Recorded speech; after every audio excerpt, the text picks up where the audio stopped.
Hello, my name is Annie Williams, and I will be presenting my research regarding the effects of green marketing on the purchase intention of sustainable goods. First, some background information. There's a problem in our marketplace as the overconsumption of goods has led to increased pollution and waste. Take the garment industry, for example. In 2015 alone, the United States landfilled 8 million tons out of the nearly 12 million tons of clothing and footwear produced that year. As environmental issues are coming to the forefront, consumers are taking notice, with many wanting to buy a product with an environmental or social benefit. However, there is often a gap between positive attitudes towards purchasing sustainable goods and actually doing so. One solution to bridge this gap is to utilize green marketing to induce consumers to purchase sustainable products. Green marketing is defined as the strategies to promote products by employing environmental claims, either about their attributes or about the systems, policies, and processes of the firms that manufacture or sell them. As such, green advertising falls under green marketing, as it is the strategies marketers use to position their products as green. While companies are spending billions of dollars on such marketing strategies each year, the question is it effective? Is the use of green marketing resulting in the increased purchase intention of sustainable goods? The purpose of this research is to answer that question, to quantifiably determine the results of green marketing on consumers' purchase intention of sustainable goods using a meta-analytic approach.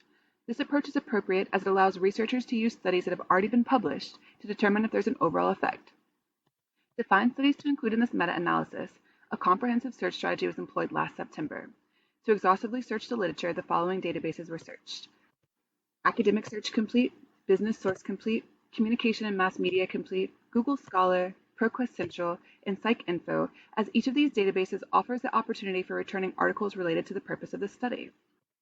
Studies with the following characteristics were included in this meta-analysis: studies written in English, studies that used green marketing or advertising, studies that used an experimental design, studies that used a control group, and studies that measured purchase intention.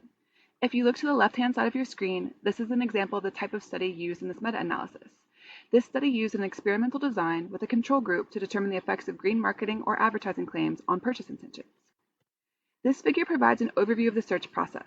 The initial database search yielded 923 articles. 302 of these articles were duplicates, leaving 621 articles for screening. The titles and abstracts of these 621 articles were screened, resulting in 546 being removed as they did not study the effect of green marketing or advertising on purchase intention. As a result, the full text of 75 studies were analyzed for eligibility. Of these studies, 68 were excluded for not meeting the criteria of this study. This resulted in a total of 7 studies being included in this meta-analysis. While 7 studies may seem small, it's not surprising, as a review of the literature regarding the characteristics of research on green marketing determined that experimental design studies are not often used. To determine whether there are specific features that influence the effectiveness of green marketing or advertising, moderators were coded for. One coder coded for the following moderators or categories: whether the ad was based on theory, whether the product in the experiment was branded or not, level of involvement of the product, so how much thought do consumers have to give into purchasing the product. There's a difference between buying water, for example, and buying a car. Ad orientation, does the ad stress the product, process, company image, or an environmental fact? Ad objective, is the ad's purpose to promote a corporate image or product or service? Ad appeal, how does the ad grab consumers' attention? And greenness of the ad, how prominent are the environmental claims? So the results. Using a meta-analytic analysis, it was determined that the overall effect size, or the D statistic, of green marketing on purchase intention of sustainable products is 0.369, indicating that green marketing and advertising does positively influence consumers' purchase intention of sustainable goods. Moreover, using a moderator analysis, I determined that there are several variables that do influence the effectiveness of green marketing or advertising. If you look on the right-hand side of your screen, any of the P numbers that are in bold were found to be significant. So for instance, whether an ad was based on theory was significant. Ads that did not use a theory had a larger effect size than ads that were theory-based. Whether products were branded was also significant. Green ads that were not branded had a higher effect size than green ads that were branded. Product involvement was found to be significant. Green ads that used both low and high involvement products had higher effect sizes than green ads that used a low involvement product or a high involvement product only.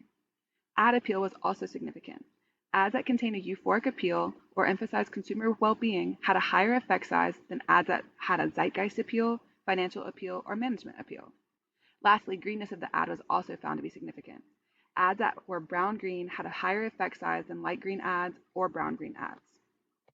So what can we take away from this? Based on the studies included in this meta-analysis, green marketing does positively influence consumers' purchase intention of sustainable products. Additionally, there's significant moderators, or there's significant variables that do influence the effectiveness of green advertising or green marketing. For instance, ads that are not theoretically based, ads that do not use known brands, ads that feature both high and low involvement products, ads that emphasize a sense of well-being, and ads that have a prominent environmental message but do not look too green by including too many green images or a headline related to the environment are found to be more effective at influencing consumers' purchase intention of sustainable products. Thank you so much for your time today. I hope you enjoyed this presentation. If you have any questions, please feel free to email me at the email address you see on your screen.